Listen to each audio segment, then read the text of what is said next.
কক্সবাজারের উখিয়া রোহিঙ্গা ক্যাম্পে ভয়াবহ অগ্নিকাণ্ডের ঘটনা ঘটেছে। আগুনে অন্তত 1000 বসতঘর পুড়ে ছাই হয়ে গেছে। নিহত হয়েছেন শিশু সহ 2 জন। 2 ঘন্টা পর আগুন নিয়ন্ত্রণে আসে। মঙ্গলবার দুপুরের দিকে কুতুপালং লম্বাসিয়া ক্যাম্পে এই অগ্নিকাণ্ডের ঘটনা ঘটে।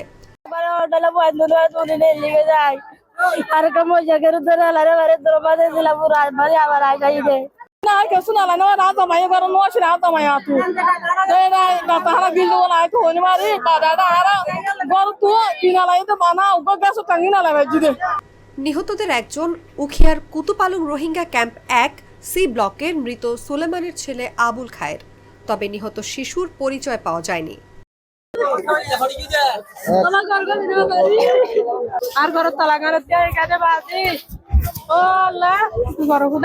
पूरा के बाज माने फंक्शन पूरी के बाद के मान लुसाने के बाद के माला माला के बाद के बुरा बुरी लुसाने के तो आर घर में होने के नको बुरा मानुष आता बाद आए मदरा तहन असम होने के नहीं बुरा मावा बाजी आता बेगिन तन जो के नीला हालत ये तो बुरा हुआ को सार्वजनिक हुआ को ফুরি গিয়ে যায়।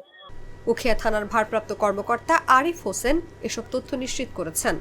Ukhia fire service station master Shariful Islam বলেন, কুতুপালং রোহিঙ্গা ক্যাম্পে আগুন লাগলে নিয়ন্ত্রণে 4টি ইউনিট কাজ করে। 2 ঘন্টার চেষ্টায় আগুন নিয়ন্ত্রণে আসে। এতে 1 শিশু সহ 2 রোহিঙ্গা নিহত হয়েছেন।